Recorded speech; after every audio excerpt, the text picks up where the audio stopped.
Assalamualaikum warahmatullahi wabarakatuh. Innal hamdalillah nahmaduhu wa nasta'inuhu wa nastaghfiruh wa na'udzu billahi min syururi anfusina wa min sayyiati a'malina. May yahdihillahu fala mudhillalah wa may yudlil fala hadiyalah. Asyhadu an la ilaha illallah wahdahu la syarikalah wa asyhadu anna Muhammadan abduhu wa rasuluhu la nabiyya ba'da. Allahumma fassalli wa sallim wa barik ala Muhammad wa ala alihi wa sahbihi ajmain. Ya ayyuhalladzina amanu dzkurullaha dzikran katsira wasabbihu bukratan wa asila. Shadaqallahul azim, amma ba'du. Bapak Ibu jamaah subuh Masjid Raya rahimakumullah. Mari senantiasa kita tak henti-hentinya dan tak bosan-bosannya untuk memuji dan bersyukur kepada Allah Subhanahu wa taala. Rasa syukur yang mendalam, pujian yang tidak terhingga. Di setiap keadaan kita memuji kepada Allah. Alhamdulillah. Dengan kalimat-kalimat pujian. Sehingga kita bisa menjadi abdan syakuro. Karena abdan syakuro ini orang yang senantiasa bersyukur kepada Allah. Kalau kita melihat bagaimana cara bersyukur, itu pertama memang diakui terlebih dahulu dalam batin kita ini bahwa nikmat itu dari Allah.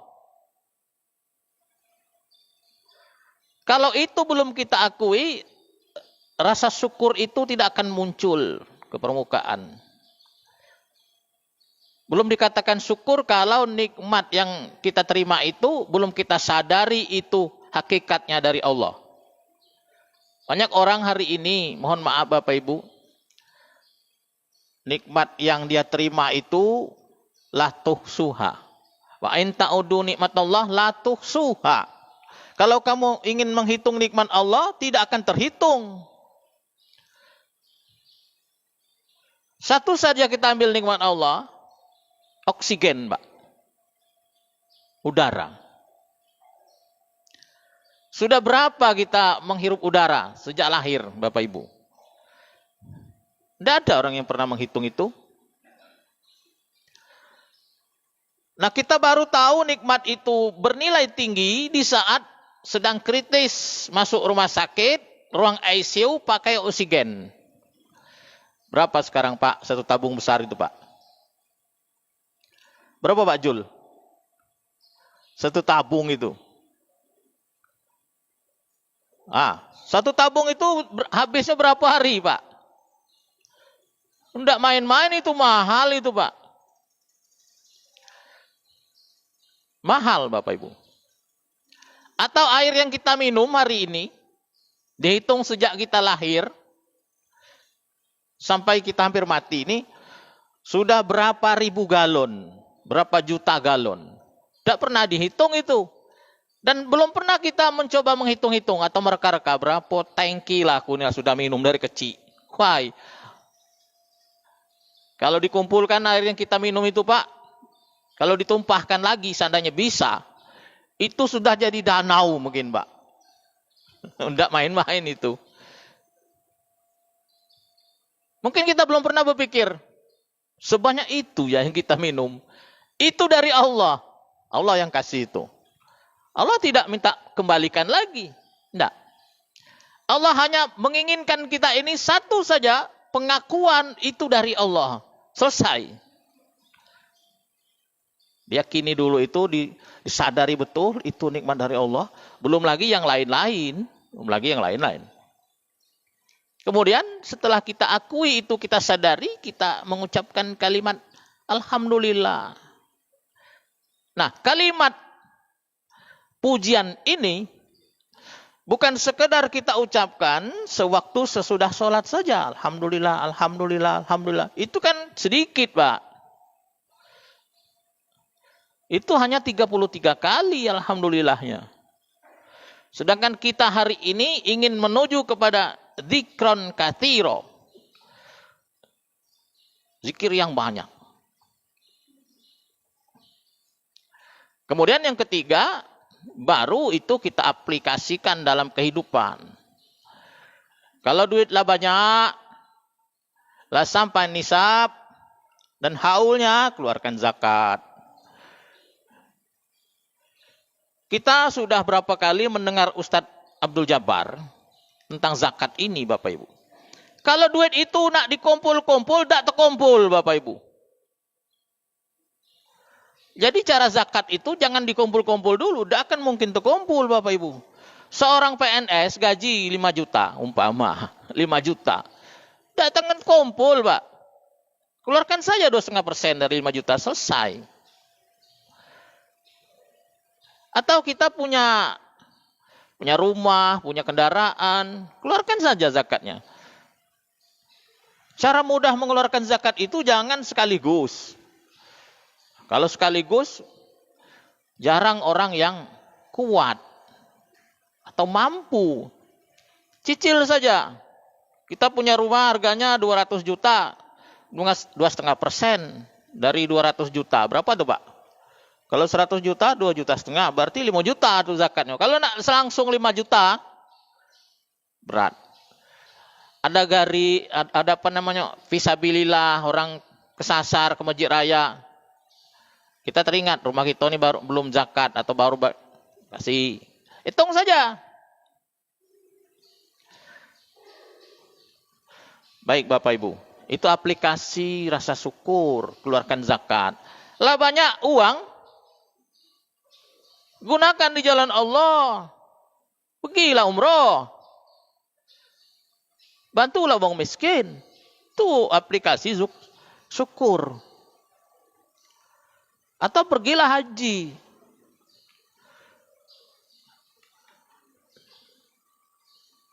Ternyata kesadaran haji hari ini semakin meningkat, Bapak Ibu. Tapi kalau diambil persentasi dari umat Islam, itu belum ada bandingannya. Maksudnya lebih banyak orang yang memiliki uang tapi belum mau berangkat haji. Kalau ditanya, kapan berangkat haji? Agek lah. Padahal hari ini, kalau kita daftar hari ini, bisa berangkat itu 20 tahun lebih lagi, Pak, baru bisa berangkat.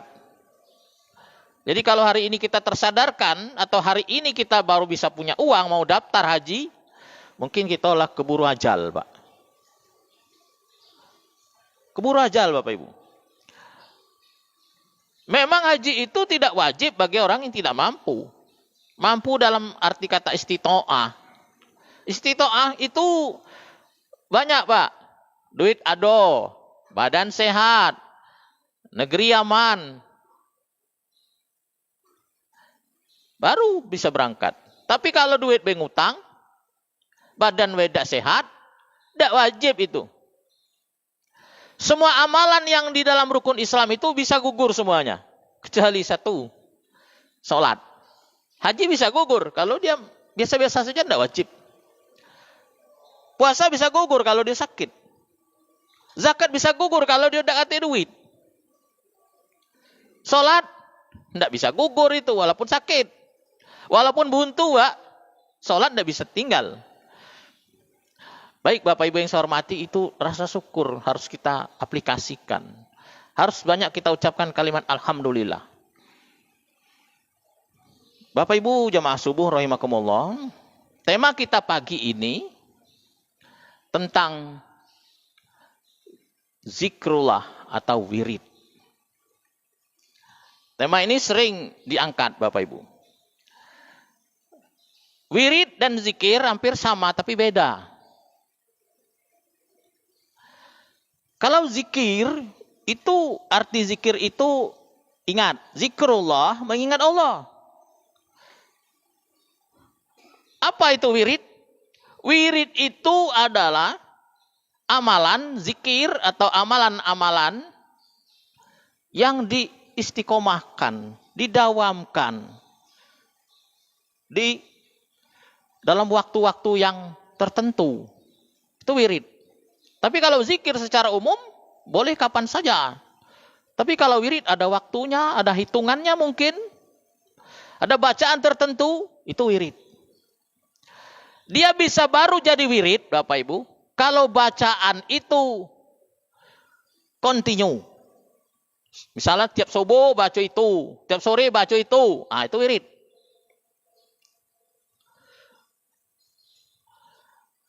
Bicara kita tentang zikir, ini tema yang sebenarnya luar biasa, Bapak Ibu. Ala bidzikrillah tatmainnul qulub. Zikir itu bisa menenangkan jiwa, menghilangkan stres. Menghilangkan stres, membuat hati tenang, jauh dari galau. Manusia akhir zaman ini tingkat ambang stresnya tinggi, Bapak Ibu. Mudah stres orang akhir zaman. Ada perkataan sedikit stres. Ada perbuatan yang tidak menyenangkan sedikit stres. Stres itu apa, Pak? Stres itu terganggunya pikiran dan jiwa. Sehingga tidak tenang lagi. Itu stres.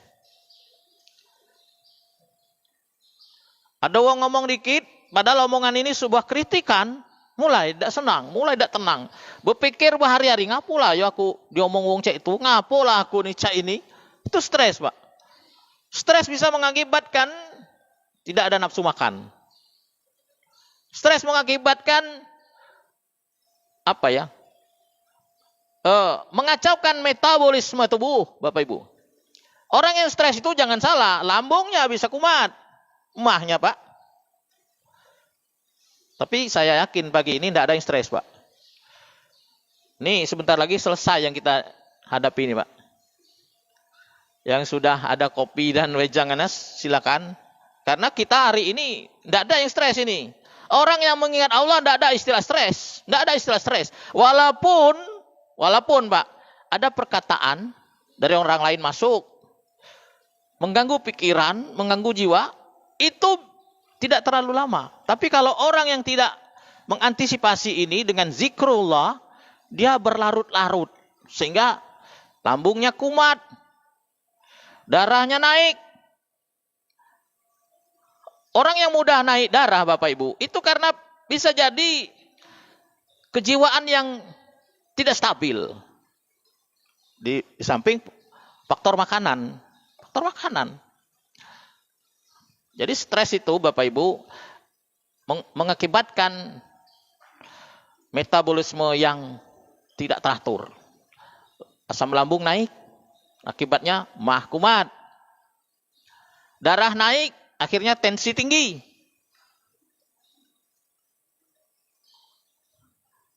Jadi memang Bapak Ibu, kalau kita ingin analisa bahwa kekuatan, ini Pak. Perkataan dan kekuatan itu ada semacam apa namanya itu? Hubungan. Perkataan dan kekuatan itu ada hubungan yang signifikan. Seperti itu. Ternyata kekuatan yang luar biasa itu bisa dimunculkan dari sebuah perkataan. Jadi efek atau pengaruh sebuah perkataan itu tidak bisa dibuat main-main. Perkataan, Mbak. Karena ada dijelaskan di dalam hadis, ada sebuah perkataan yang bisa menjatuhkan seorang hamba ke dasar jurang neraka jahanam. Itu karena apa? Karena perkataan. Perkataan ini bahaya, Pak. Hati-hati. Sehingga di dalam hadis yang lain, kalau tidak bisa, falyakul khairan aw liyasmut. Berkata baik, kalau tidak bisa, diam. Terkadang memang diam itu emas. Kalau pelajaran tingkat tinggi dia sudah pada tataran ini, dia banyak diam, Mbak. Diam. Yang paling sulit bagi penceramah, Bapak Ibu, membatasi waktu untuk bicara. Tidak ngomong segala, tidak diomong. Azanlah masuk, masih ceramah. Azanlah masuk, masih ngomong. Itu tidak masuk juga itu. Saya pernah bertemu kasus seperti itu. Uang kita dewek nih Pak. Saya bukan bicara orang lain. Uang kita dewek. Kawan kita dewek. Di sebuah pengajian akbar. Ini Ustaz. Tidak usah tahu tempatnya. Waktunya. Pengajian akbar. Satu tempat. Ustaznya sekondang itu diundang.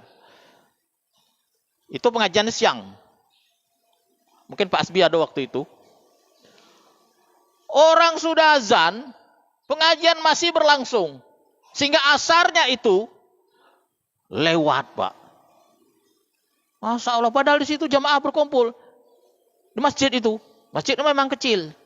Masjidnya memang kecil. Orang pada sudah gelisah, dia masih ceramah.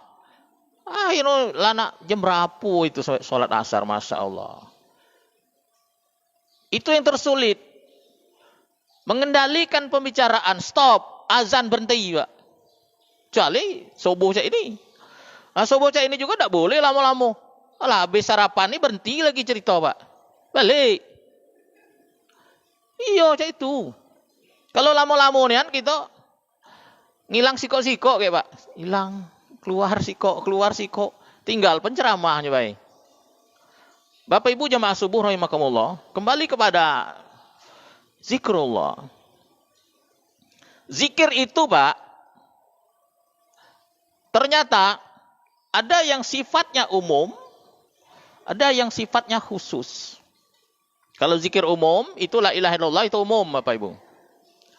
Dan zikir ini pengaruhnya luar biasa terhadap kesehatan mental, ketenangan, dan keselamatan. Ataupun maghfirah dari Allah Subhanahu wa taala, ataupun rahmat dari Allah Subhanahu wa taala, ataupun barokah yang akan didapatkan seorang yang sering melantunkan kalimat zikir.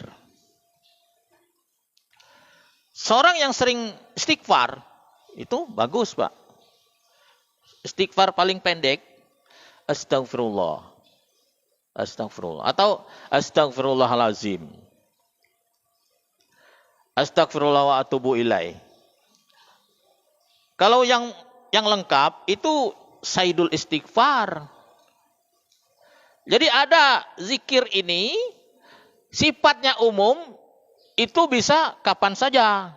Kapan saja, mau lagi berjalan, mau tidur, lagi guling-guling, lagi nonton TV. Tapi ada zikir-zikir khusus yang memang dibaca dalam momen-momen tertentu, tidak bisa sembarangan, tidak bisa diganti, Pak. Tidak bisa diganti. Contoh Bapak Ibu, zikir khusus setelah sholat misalnya. Setelah assalamualaikum warahmatullahi kanan, kemudian salam kiri, assalamualaikum warahmatullahi wabarakatuh. Zikir khususnya itu bukan Allahu Akbar, bukan alhamdulillah. Setelah salam itu istighfar, Pak. Yang pertama diucapkan setelah salam itu istighfar. Tapi masih ada juga ustadz kita setelah assalamualaikum, alhamdulillah. Kuat pula ngucapnya tuh. Nah, jadi ada zikir umum. Zikir umum ini siang, malam, pagi, sore bisa. Zikir umum ini apa kalimatnya? Bisa subhanallah, alhamdulillah, Allahu akbar, la haula wala quwwata illa billah, astagfirullah. Ada zikir umum tapi dia untuk khusus. Ada zikir khusus bisa juga untuk umum, tapi kalau sudah dikhususkan dia kurang tepat kalau digunakan dengan zikir dengan kalimat lain. Contoh Bapak Ibu, sudah sholat, kan itu istighfar yang lebih utama, astagfirullah. Kemudian dengan zikir-zikir yang lain, Allah mantas salam, aminkas salam, tabarak tayadal jalali wal ikram. Ada yang ingin panjang, Allah mantas salam, Minkas salam, waalaikumsalam, fahayna rabbana bisalam. Sebenarnya yang aslinya itu pendek, Pak. Allah mantas salam, wa minkas salam, tabarakta ya dzal jalali wal ikram. Itu yang aslinya sebenarnya. Atau zikir khusus setelah sholat. Nah, ini untuk kita bersama juga. Setelah sholat subuh dan sholat maghrib, salah satu zikir yang dikhususkan adalah Allahumma ajirni minan nar. Tuh tadi kalau tidak baca, nanti setelah subuh besok bacalah Allahumma ajirni minan nar, Allahumma ajirni minan nar, Allahumma ajirni minan nar. Itu zikir khusus subuh dan maghrib. Agak aneh kalau orang sudah zuhur baca itu Allahumma ajirni minan nar, atau sudah asar subhanallah atau Allahumma ajirni minan nar, Allahumma ajirni minan nar. Itu zikir subuh dan maghrib, Pak. Tapi memang kita harus maklum juga, mungkin dia ya karena ilmu ini banyak, Bapak Ibu. Zikir khusus dibawanya ke zikir umum. Itu kan agak aneh juga. Apalagi zikir khusus, Bapak Ibu. Sewaktu sahur. Sewaktu sahur itu zikir khususnya apa? Istighfar, Bapak Ibu. Astagfirullah. Kita masuk nak subuh. 5 menit lagi nak subuh. Itu yang lebih utama istighfar. Astagfirullah. Atau dengan kalimat subhanallah bihamdihi, subhanallah azim, astagfirullah, subhanallah, astagfirullah. Kalimat zikir ini boleh yang pendek, boleh yang panjang. Jadi kalau kita bicara zikir, Allah menghendaki zikir kita itu zikir yang sebanyak-banyaknya, dzikron katsiro. Kalau pagi dan petang, wasabbihu bukrata wa asila. Pagi dan petang itu afdolnya bertasbih. Waktu-waktu sahur sebelum subuh, afdolnya istighfar. Nah, ada bacaan-bacaan khusus pagi dan ada bacaan khusus atau zikir-zikir petang. Itu kebanyakan umat Islam tidak begitu peduli lagi hari ini tentang bacaan itu. Kalau zaman dulu, saya katakan di kultum kemarin, ada di orang-orang zaman dulu ilmu pagar diri namanya, Pak. Kalau orang Minang itu tahu ya, pagar diri namanya. Ilmu pagar diri ini ada yang sumbernya dari Rasulullah, ada sumbernya dari apa namanya itu? Kalau dukun ini apa namanya tuh? Hah? Dukun orang Minang itu apa namanya? Datu apa namanya itu? Itu sebatas mantra, Pak. Mantra itu juga kalau dibacakan, diwiridkan, itu jadi kekuatan. Jangan salah, Bapak Ibu. Jangan salah.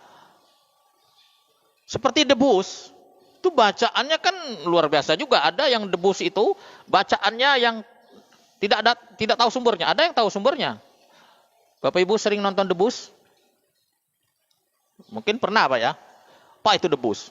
Debus itu atraksi berbahaya yang menggunakan senjata tajam ataupun yang membahayakan. Seperti api. Seperti silet. Pisau, golok, dan sebagainya. Kalau kita melihat atraksi debus itu ngeri, Pak. Ngeri. Bagaimana dia bisa seperti itu? Dari bacaan, Bapak Ibu, dan keyakinan. Wah, kalau debus yang paling ngeri itu debus Banten, Bapak Ibu. Golok tajam itu digoreskan ke leher, dipotong leher ini. Ada debus kering, istilahnya ada debus basah, Pak. Kalau debus kering dia tidak berdarah. Tapi kalau debus basah dia berdarah-darah, Pak. Luko. Debus basah itu luka. Tapi bisa langsung diusap, langsung hilang itu luka. Bukan trik jin, bukan, Bapak. Itu karena kekuatan bacaan. Tadi saya katakan bahwa perkataan itu ada hubungannya dengan kekuatan.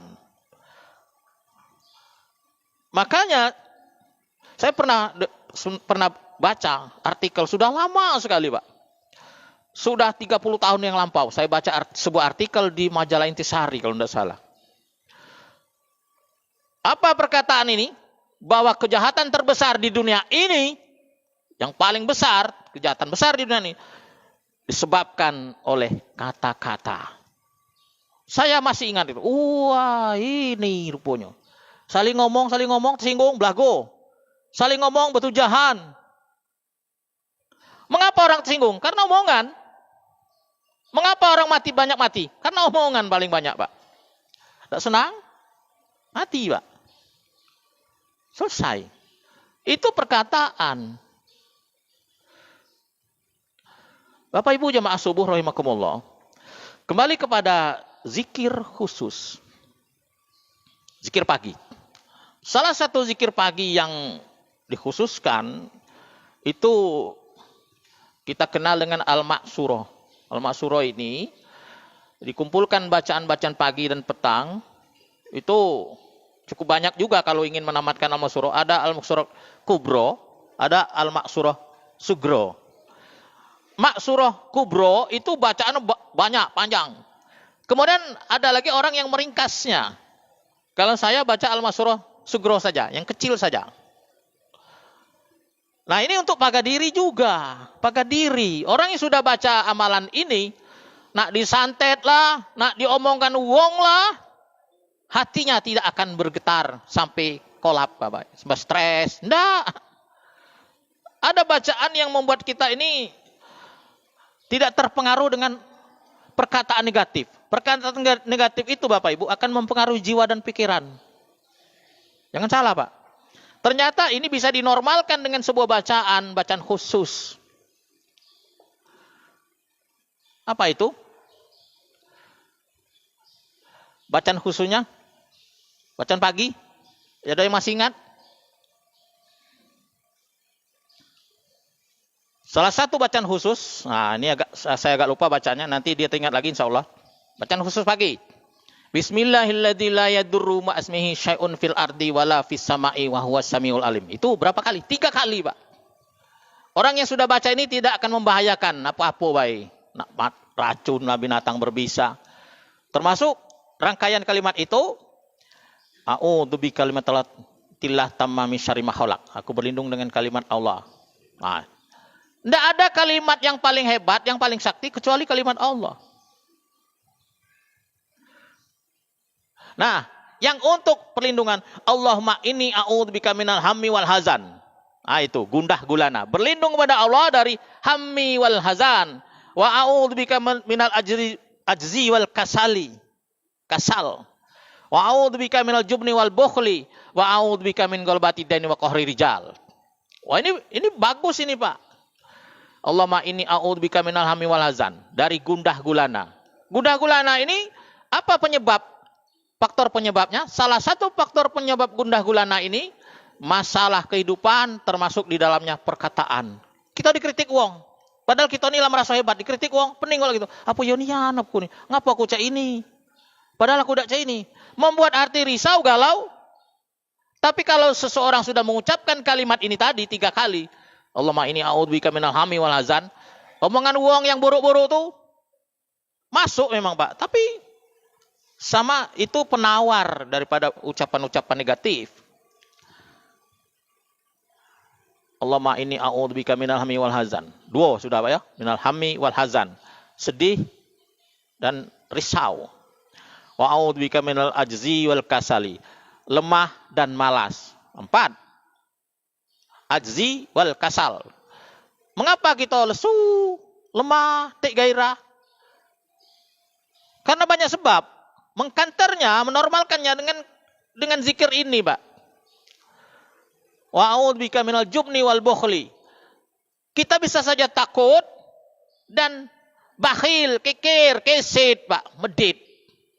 Orang yang baca ini, insya Allah dia kikirnya bisa agak berkurang. Paling tidak seperti itu. Kalau dia memang mau kesit, sekurang. Lah berapa tuh? Lanam. Wal bukhli. Wa a'udzubika min ghalabati dani wa qahril rijal. Hidup ini penuh dengan persaingan. Orang yang baca ini tidak akan mendapat tekanan dari pihak kekuatan luar. Misalnya penguasa, misalnya preman, Pak. Wa a'udzubika min ghalabati dani wa qahril rijal. Nak jago lah dia, nak preman lah dia. Kalau kita sudah baca ini, insya Allah. Bukan kita yang punya kekuatan, tapi Allah mendatangkan malaikatnya untuk jago wong ini. Itu bacaan khusus. Apalagi bacaan khusus lagi? Hasbiyallahu la ilaha illahu alaihi tawakkaltu wa huwa rabbul arsyil azim. Orang yang baca kalimat ini diperintahkan oleh Allah, jago. Malaikat diperintahkan oleh Allah, jago wong ini. Hasbiyallahu la ilaha illahu alaihi tawakkaltu wa huwa rabbul arsyil azim. Baca kalimat itu, Pak. Ustaz, aku dah hafal. Bos, buka baik Google, Pak. Mbah Google banyak hari ini. Buka baik tahu. Download. Tak tu catat di buku. Zaman saya canggih je ini masa gitu. Jadi sekarang ini kita sekedar sharing saja, saling ingatkan saja. Oh, kalimat itu arti. Atau beli saja mak surat, Pak. Mak surat itu kecil-kecil bukunya. Sudah, baca baik. Apalagi? Nah, Bapak Ibu. Kita ini kan banyak gawe, Pak. Dem ini tidak mungkin kita duduk terus di masjid. Ini ada kisah seorang sahabat yang duduk berjam-jam sampai hari siang. Ke pasar beda lagi laju. Gara-gara katanya lebih abdol berzikir lama-lama. Ternyata tidak juga. Ada zikir rangkap namanya. Zikir yang dibaca sedikit tapi sama dengan uang duduk berjam-jam berzikir. Apa itu? Subhanallah wa bihamdihi adada khalqihi. Warido nafsihi wa zinata arsyihi wa midada kalimati. Ini kalimat ini ada 4. Subhanallah wa bihamdihi adada khalqihi. Maha suci Allah adada khalqihi. Sebanyak makhluknya adada khalqihi. Maha suci Allah seridonya warido nafsihi. Kan hebat tuh, Pak. Kita baca 3 kali. Maha suci Allah serido Allah. Subhanallah zinata arsyihi. Maha suci Allah seberat timbangan arasnya. Maha suci Allah sebanyak kalimat-kalimatnya. Wah, itu hebat tuh. Baca 3 kali. Ngalahkan uang duduk berjam-jam sampai 5 jam kalah dengan bacaan itu. Itu Rasulullah katakan itu. Galak dak engkau ajarkan aku ajarkan kalimat yang bisa mengalahkan orang duduk berjam-jam dengan kalimat ini. Mau ya Rasulullah? Itu sahabat diajarkan kalimat ini. Komplit itu, Pak. Kemudian zikir yang ada fadilahnya pagi dan petang. Jadi kalau zikir khusus, dia biasanya ada fadilah, Bapak Ibu. Dan keutamaan khusus. Baca pagi sampai sore. Jaminannya. Baca sore sampai pagi lagi. Nah, ada sebuah bacaan. Kalau kita baca itu, kita dijamin menjadi ahli surga. Itu kalimat Sayyidul Istighfar namanya. Nah, kalau hari ini Bapak Ibu belum hafal juga Sayyidul Istighfar, hafalah, Pak. Tidak usah nak berjam-jam baca itu. Baca sekali pagi, sekali sore, selesai. Kita baca pagi, mati kita siang hari. Itu insya Allah kita menjadi ahli surga. Allahumma anta rabbi. Ya Allah, engkau lah Tuhan aku, ya Allah. La ilaha ilanta. Tidak ada Tuhan kecuali engkau. Khalaqtani, engkau yang menciptakan aku, ya Allah. Wa ana abduka, aku ini hambamu. Wa ana ala ahdika, aku ini sesuai dengan ketentuanmu. Wa wa'dika mastata'tu, aku ini sekuat tenaga untuk taat kepadamu. Wa wa'dika mastata'tu. A'udzubika min syarri ma sana'tu. Aku berlindung, a'udzubika min syarri ma sana'tu. Dari kejahatan misalkan. Wa abu binikmatika alayya, dan aku mengakui nikmat yang telah Engkau berikan. Wa abu binikmatika alayya. Wa abu bidzanbi, aku mengakui dosa ya Allah. Faghfirli, ampuni aku. Fa innahu la yaghfiru dzunuba illa anta. Tidak ada yang bisa mengampunkan dosa kecuali Engkau. Mati kita, takdir datang. Kita termasuk orang yang mendapatkan jaminan hidup di surga. Apalagi bacaan-bacaan khusus banyak Bapak Ibu, banyak sebenarnya. Kalau malam bacaan khusus itu surat Tabarok. Tabarokalladzi biyadihil mulku wa huwa ala kulli syai'in qadir, alladzi khalaqal mauta wal hayata liyabluwakum ayyukum ahsanu amala. Sampai selesai. Cuma 30 ayat. Tiap malam baca, Pak. Itulah wirid. Orang yang sudah mewiridkan bacaan khusus itu, dia akan mendapatkan warid, Bapak Ibu. Apa itu warid? Keutamaan yang diberikan oleh Allah kepada orang yang dawam sudah mewiridkan amalan-amalan atau zikrullah. Jadi orang yang membaca Al-Muluk setiap malam, itu apa jaminannya? Bebas dari azab kubur. Azab kubur itu bisa kita tidak dapat azab kubur, Pak. Bisa bebas. Apa amalannya? Membaca setiap malam Al-Quran, surah Al